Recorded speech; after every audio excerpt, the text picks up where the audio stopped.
5 বেলা আল্লাহ ডাকে, আল্লাহ 5 বেলা ডাকে। কয়জন মসজিদে আসে?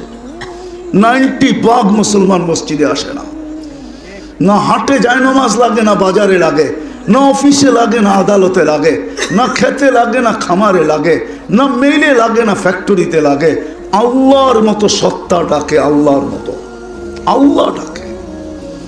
এরকম যদি দুনিয়ার রীতি আর নীতি হইতো, দুনিয়ায় তো পদস্থ লোকদের ডাকে সাড়া না দিলে হাত কড়িও পড়তে হয়, বেড়িও পড়তে হয়, ছিকলও পড়তে হয়, জেল জরিমানাও সইতে হয়। আর আল্লাহর মতো সত্তা ডেলি 5 বার ডাকে, তারপরও তাকায় দেখে না। 90% মুসলমান নামাজ থেকে দূরে, তারপরও চান যে হাত উঠাইলে ফেরেশতা চলে আসবে। আমি তো বলি সময় নাই অভিযোগ করার। আল্লাহকে অভিযোগ মাঝে মাঝে করতে মন চায় যে আবাবিল তো দেখি ওরে, হুকুম দেন না তো দেন না কেন? মশা তো আমাদেরকে বিরক্ত করে। নমরুদি বাহিনীকে তো মশা দিয়ে ধ্বংস করছিলেন, পাঠান না একটু ইসরায়েলে, পাঠান না কেন? চিৎকারের ফেরেশতা তো নাকে তেল দিয়া ঘুমায়, বাতাসের ফেরেশতা তো অবকাশ জীবন কাটাইতেছে, জিবরিল আলাইহিস সালাম তো টানা মিলা উঠতেছে। আল্লাহ যেন তাখাইয়ুলি জবাব দেয়, আমি পাঠাবো তো পাঠাবো, কাকে দেখা পাঠাবো? কাকে দেখা, কি দেখা পাঠাবো? এই কটা হুজুর দেখা? হুজুর তো না, উম্মত তো 200 কোটি উম্মত সবার দিকে। আপনারা ফিলিস্তিন মিডিয়ায় দেখছেন, আমি 15 বছর আগে আমার চোখে দেখছি, চোখে। আপনারা বসনিয়া মিডিয়ায় দেখছেন, 2004-এ আমি বসনিয়া পুরা জমিন চৈষা দেখছি। আজও পার্থক্য করা যায় না। গতকালকেই এক প্রশাসনিক লোকের সাথে ওনার প্রোগ্রাম ছিল, তো উনি বলতেছে আমি 5 দিন আগে আসছি বসনিয়া থেকে, সরকারি কাজে গেছি। তা আমি বললাম কিরকম দেখলেন অবস্থা? আমি তো 2008-এ দেখা আসছি। বলছে হুজুর এখনো কোনো পার্থক্য করা যায় না, যে আসলে ইউরোপিয়ানদের কালচার আর ওদের কালচারের ভিতরে কোনো পার্থক্য করা যায় না। আমি নাম বলবো না, বাংলাদেশের এক ব্যক্তি, নাম বলবো না, গুলশানে থাকে, বাংলাদেশের অনেক মানুষ চিনবে। তার ছেলের বউ আর ছেলে হানিমুনের জন্য গেছে মরিশাস। তো আমিও মরিশাস ছিলাম, এয়ারপোর্ট দিয়ে আমি আসতেছি, তো আমার পাশেই বসা ছিল। তো আমি জিজ্ঞাসা করলাম তোমার দেশ কই? বললো বাংলাদেশ। কোথায়? গুলশান। আব্বার নাম কি? বলতে দেরি, আমি চিনতে দেরি করি নাই। কেন আসছো এখানে? বলছে আমরা হানিমুনে আসছি। তা আমি বললাম রাগ হয়ে যাবে? বলবো না হুজুর আপনি বলেন। আমি বললাম তোমাদেরকে দেখা তো চিনার কোনো রাস্তাই নাই, যে তুমি মুসলমান না অন্য কেউ, না তোমার পোশাক না তোমার স্ত্রীর পোশাক। আল্লাহ কাকে দেখে সাহায্য পাঠাবে? বিদায় কথা শেষ। মৌলানা বসা আছে, আসেন আমরা ইউটার্ন নেই, আসেন আমরা তওবা করি। সর্বপ্রথম যেটা করণীয় ওটা আজকে তওবা করি। আল্লাহ কিন্তু এখন প্রথম আকাশে, সারাদিন অপেক্ষা করছে এই উম্মতকে। আল্লাহর হাতে হাত দিয়ে তওবা করে কি করে না? ইয়াবসুতু ইয়াদাহু নাহারান হাত্তা ইয়াতুবা মাসি আল-লাইল। রাত্রেরও 3 ভাগের 1 ভাগ পর্যন্ত অপেক্ষা করছেন। এখন যখন 3 ভাগের 1 ভাগ অতিবাহিত হয়ে গেছে, আমার মনে হয় বন্ধুর দিকে চায়া প্রথম আকাশে চলে আসছে, যে দেখি ডাইকা ডাইকা কিছু পাওয়া যায় কিনা। আল্লাহ এখন ডাকতেছেন, হালমি মুস্তাগফির ফাগফির আলা। চলেন এই জনসমুদ্রের ভিতর থেকে আজকে আমরা তওবা করি হাত উঠায়া, যে আল্লাহ অতীত থেকে তওবা করলাম, আজকের থেকে আপনার ইজ্জত রাখবো, ইসলামের ইজ্জত রাখবো, নবীর ইজ্জত রাখবো, নবীর আদর্শের ইজ্জত রাখবো। দেখেন 200 কোটি মুসলমান আজকে তওবা করা ইউটার্ন নেক না, কালকে সূর্য কিনিয়া ওঠে, এটা দেখার বিষয়। বিলকুল দিলের কান লাগায় শুনো, আনসিতু, বিলকুল চুপচাপ শুনো। এই জন্য অনুরোধ থাকবে বিলকুল আওয়াজবিহীন শুনবো, কথা লম্বা হবে না, কেন আমার পরেও বক্তা আছে। এই জন্য কথা খুব অল্প সময় হবে। প্রশ্ন মনে করতে পারেন, কথা বলার ভঙ্গিও মনে করতে পারেন। আজকে মুসলমান হিসাবে আমি এটা স্বীকার করব যে নামাজ কম বেশি আমরা সবাই পড়ি, ঠিক না? কেউ হয়তো 5 ওয়াক্ত পড়ে, কেউ হয়তো 3 ওয়াক্ত পড়ে, কেউ হয়তো 2 ওয়াক্ত পড়ে, কেউ হয়তো 1 ওয়াক্ত পড়ে। আর জুমার দিন তো মুসলমান হিসাবে পড়েই পড়ে।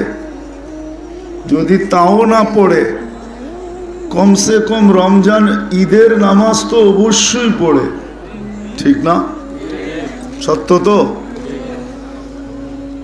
প্রত্যেক রাকাতে কিন্তু আমরা আল্লাহর কাছে একটা আবেদন রাখি যে আল্লাহ আমাদেরকে ইহুদি নাসারার হাত থেকে বাঁচান। গায়রিল মাগদুবি আলাইহিম ওয়ালাদ-দাল্লিন, এটার অর্থ এটাই, সারমর্ম এটাই যে ইহুদি নাসারার হাত থেকে আমাদেরকে বাঁচান। যারা 5 ওয়াক্ত নামাজ পড়ে ওরা ডেলি 32 বার বলে, কেননা ফরজ 17 রাকাত, বেতের 3 রাকাত, 20 রাকাত, সুন্নতে মুআক্কাদা অবশ্যই পড়ে 12 রাকাত, টোটাল হলো 32 রাকাত। এই 32 রাকাতে কিন্তু আমরা আল্লাহর কাছে একটা অনুরোধ রাখি, একটা আবেদন রাখি, দরখাস্ত রাখি যে আমাদেরকে ইহুদি নাসারার হাত থেকে বাঁচান। কিন্তু যদি আজকের প্রেক্ষাপট দেখি, তাইলে এই 2 জাতি অথবা এদের দোসরদের হাতে সারা দুনিয়ার মানুষ সবচেয়ে বেশি নির্যাতিত। কারণটা কি? কেন? আমরা তো ডেলি 32 বার আল্লাহকে বলি আমাদেরকে বাঁচান, কিন্তু আমাদের ডাকে সাড়া মিলে না। তো মিলে না কেন? মনে হয় আমি প্রশ্নটা বুঝাইতে পারি নাই। খুব ধ্যান দিয়ে শুনতে হবে, তাহলে বুঝে আসবে, নাইলে বুঝে আসবে না। নাইলে শুধু আমরা চিল্লাইতে থাকবো, যেমন আজকে আমরা চিৎকার দিতেছি।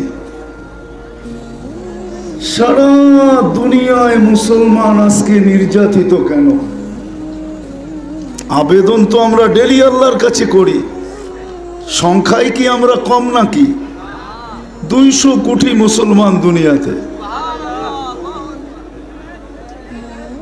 অর্থ সম্পদ যদি বলেন, তাহলে দুনিয়ার 70% সম্পদ মুসলমানদের পায়ের নিচে। সবচেয়ে বড় যেটা সম্পদ, যেটাকে বলা হয় লিকুইড গোল্ড, তরল সোনা, তেল, এটা 70% মুসলমানদের কাছে। দুনিয়ার গ্যাস 70% মুসলমানদের কাছে। দুনিয়ার সবচেয়ে বড় টাকা মুসলমানের কাছে। কুয়েতের টাকার চেয়ে বড় কোনো টাকা দুনিয়াতে নাই। 1 দিনার দিলে $5 পাওয়া যায়, $5।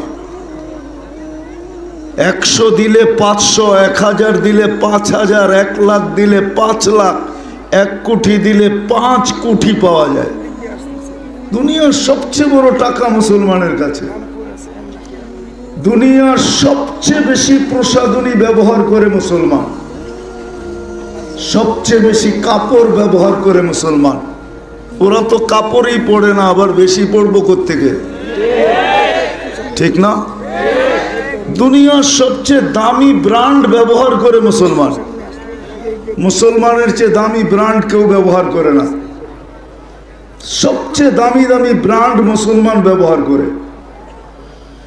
তারপরও আমরা নির্যাতিত কেন? এটাই বুঝার বিষয়।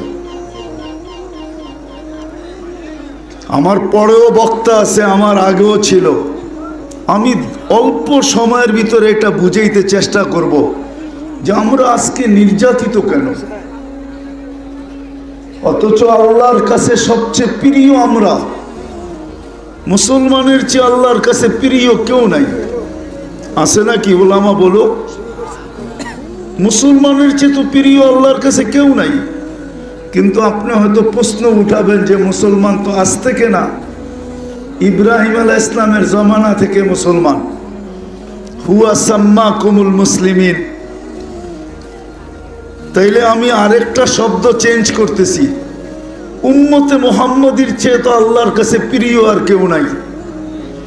যদি প্রিয় থাকতো তাহলে আমাদেরকে আল্লাহ কুদরতি হাতে কেন নির্বাচিত করতেন? মানুষ জমিনে নির্বাচিত হয়, আমরা তো আরশে নির্বাচিত। মানুষ মানুষের মাধ্যমে নির্বাচিত হয়, আমরা তো আল্লাহর কুদরতি হাতে উম্মতে মুহাম্মদী হিসাবে নির্বাচিত। নাইলে আল্লাহ কেন বলবেন হুয়াজতাবাকুম, আমি তোমাদেরকে কুদরতি হাত দিয়ে নির্বাচিত করছি? আল্লাহ তো আমাদেরকে কুদরতি হাত দিয়ে নির্বাচিত করছেন। শুধু নির্বাচিত করেন নাই, আমাদের মাথায় মুকুট বসায় দিছেন। কুনতুম খায়রা উম্মাহ, এই শব্দ আল্লাহ মনে হয় কোনো উম্মতের জন্য ব্যবহার করেন নাই। ওলামা একমত হবে, শুধু আমাদের জন্য ব্যবহার করছেন। এটা শুধু কোরআনের আয়াত না, এটা একটা মুকুট, এটা একটা তাজ। এটাকে বলা যায় এটা একটা তাজ, এটা একটা মুকুট, এটা একটা সার্টিফিকেট। শুধু এইখানেই তো শেষ না, কিয়ামতের দিন আমরা যাতে হারায় না যাই,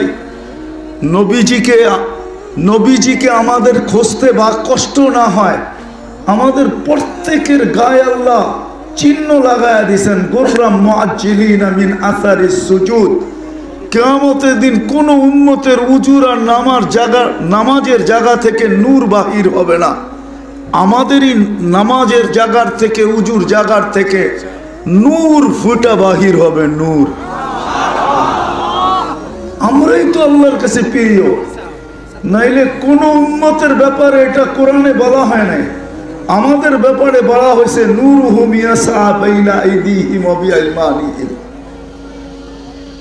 নূর আমাদের চতুর্দিকে ঘুরতে থাকবে, নূর ফুটা বাহির হবে চতুর্দিকে, আমাদের চতুর্দিকে শুধু আর আলো আর আলো আর আলো থাকবে। এর চেয়ে বড় আরেকটা দেখাই, সুহাদা আলান নাস। আমরা যদি প্রিয় পাত্র না হইতাম তাহলে আল্লাহ কেন বলতেন যে আমি তোমাদেরকে কিয়ামতের দিন আমার পক্ষে, আমার পাশে দাঁড় করাবো? এই উম্মত তো কিয়ামতের দিন আল্লাহর পক্ষে সাক্ষী হিসাবে দাঁড়াবে। গণাইতে গেলে সারা রাত্র পার হয়ে যাবে, ডর্জনকে ডর্জন গণানো যায় যে এই উম্মত আল্লাহর কাছে সবচেয়ে প্রিয়। কিন্তু আজকে প্রেক্ষাপট যদি দেখি, তাইলে আমরা এত নির্যাতিত কেন? কি কারণে? কেন মুসলমান এত নির্যাতিত? বিজাতিদের পাঞ্জা সমস্ত মুসলমান রাষ্ট্রগুলোর উপরে কেন? আমাদের মুসলমানের উপরে কেন? এরকম একটা দেশ তো দেখাইতে পারবে না মুসলমান যে পশ্চিমাদের পাঞ্জা এদের উপরে না আছে। কারণটা কি? কি কারণে আমরা আজকে নির্যাতিত? প্রতিদিন তো আবেদন রাখতেছি, কিন্তু আবেদনের তো শুনানি হইতেছে না, কোনো জবাব আসতেছে না। কারণ কি? আমার মনে হয় কারণ দুইটাই। জানি না নেত্রকোনার ওলামা আমার সাথে একমত হবে কি হবে না। আমরা মুসলমান বটে, কিন্তু আমরা ইসলামের ইজ্জত রাখি নাই। ইসলামের মহত্ব আমাদের ভিতরে নাই, ইসলামের গুরুত্ব আমাদের ভিতরে নাই। যদি ইসলামের মহত্ব থাকতো তাহলে মুসলমান যুবক কোনোদিন নেটে দেখা চুল কাটতে পারে না। নেত্রকোনারও সমস্ত 99% যুবক পাওয়া যাবে যে নেটে দেখা চুল কাটে। জিজ্ঞেস করেন, সেলুনের কোনো ডিজাইন ওদের পছন্দ হয় না, ওরা ঘন্টার পর ঘন্টা নেটের ভিতরে দেখতে থাকে, তারপরে যেটা পছন্দ হয় ওটাকে স্ক্রিনশট দেয়, তারপরে সেলুনে নিয়ে দেখায়। ওর সর্বনাশ হয়, সেলুন আলার পৌষ মাস হয়। ও ডিজাইন দেখতে দেরি, চেহারা ব্যাকা করতে দেরি করে না, বলে স্বাভাবিক টাকা এটা কাটা যাবে না। যদি নেত্রকোনা 100 টাকায় চুল কাটে তো ডিজাইন দেখতে দেরি, 300 টাকা চাইতে দেরি করে না। জিজ্ঞেস করেন এদেরকে। ঈদের মৌসুম হলে তো 1000 টাকা চায়। 99% যুবক যদি ইসলামের ইজ্জত রাখতো তাহলে ইসলামে তো চুল কাটার ডিজাইন কি ডিজাইন হবে এটা তো কোরআনে বলা আছে, মুহাল্লিকিন রুসাকুম আও মুকাসসিরিন, অথবা নবীর আদর্শ মতো চুল কাটতো।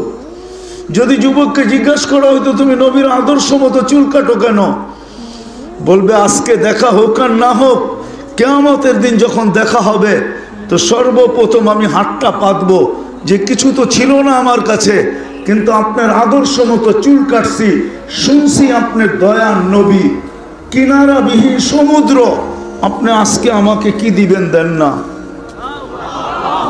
এই সুযোগটা তো হইতো। ইসলামের মহত্ব তো আমাদের ভিতরে নাই, মনে হয় এই কারণেই আজকে আমরা নির্যাতিত। ইসলামের মহত্ব আমাদের ভিতরে নাই। নুসিয়াত মিনহা হাইবাতুল ইসলাম, হাদিস একটা শব্দ আছে, একদিন তোমাদের ভিতরে ইসলামের মহত্ব থাকবে না, গুরুত্ব থাকবে না, বরত্ব থাকবে না, কিন্তু হ্যাঁ একদিন বুঝে আসবে বটে, বুঝে আসবে বটে।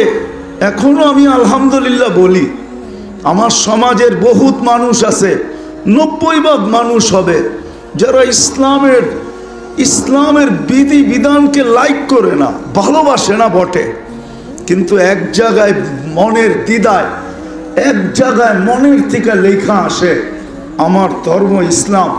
যেখানে কাগজে ধর্ম লেখার প্রয়োজন হয় ওইখানে ইসলাম লেখা আসে। বিদায় এটার উপরে আমি এখনো আলহামদুলিল্লাহ বলি, আর আলহামদুলিল্লাহ যতদিন এইভাবে চলতে থাকবে বলতে থাকবো, কেননা এটাও একদিন কাজে দিবে। যেদিন আল্লাহ হুকুম দিবে যারা কাগজে মুসলমান ছিল ওদেরকে বাড়ি করো দোজখ থেকে, ওই দিন সারা দুনিয়া চিৎকার দিবে, ইয়াউমা ইয়াউদ্দুল্লাযীনা কাফারু, সারা দুনিয়া চিৎকার দিবে, হায় আমরা যদি কাগজে মুসলমান হইতাম তাইলে আজকে চিরদিন বাহির হওয়ার সুযোগ হইত। আজকে মনে হয় সারা দুনিয়ায় মুসলমান নির্যাতিত, শুধু নির্যাতিত না, নিষ্পেষিত, দীক্ষিত, ঘৃণিত, অবহেলিত, লাঞ্ছিত, এমনকি নিকৃষ্ট। আমি একটা প্রমাণ দিতেছি, আজকে 3 মাসের কাছাকাছি যুদ্ধ চলতেছে, গত রাত্রেও 250 লোক মারা গেছে, গত রাত্রেও।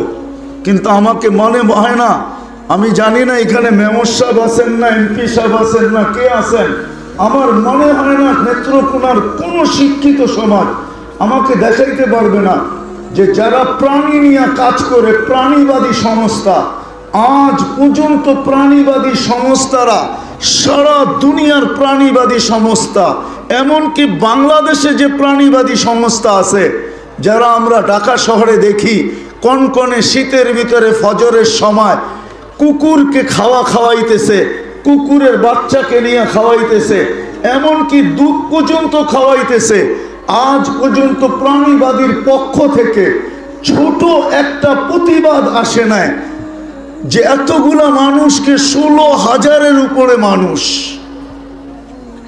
90 দিন এখনো হয় নাই, মানুষগুলাকে রাতের অন্ধকারে মারা হয়।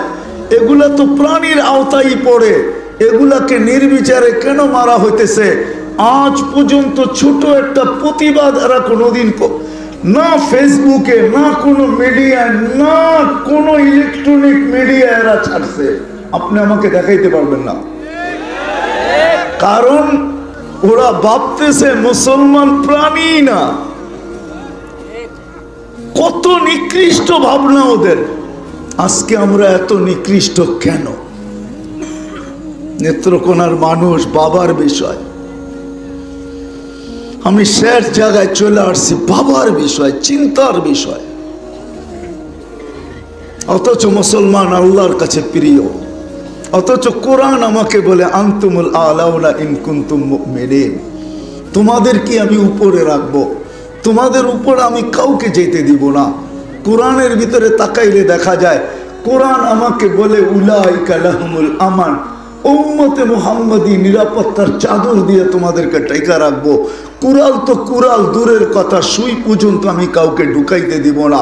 কেউ যদি সুই ঢুকাইতে চায় তাহলে আমি জমিনে নাইমা আসতে দেরি করব না।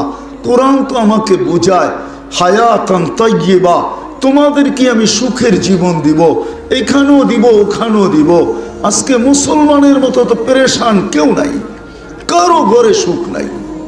আসবাব আছে বটে, মনে হয় না নেত্রকোনার কেউ বুকে হাত দিয়া বলতে পারবে যে আমার ঘরে 100% সুখ আছে। আমি সমস্ত সম্পর্ক নিয়ে সুখী। সুখী না কেন? কোরআন তো বলে আমাদেরকে সুখ দিবে। কোরআন তো বলে রিজকুন কারীম, তোমাকে আমি ক্লান্তিহীন পালবো। আজকে মাঝে মাঝে দেখলে চোখে পানি চলে আসে। আমি শাটডাউনের সময় আমেরিকাতে গেছি, তো এক জানাজা আমাকে কাঁদায় দিছে, এখনো মনে উঠলে আমার চোখে পানি আসে। নোয়াখালীর ছেলে ছিল, সে মেক্সিকো দিয়ে আমেরিকাতে ঢুকছে।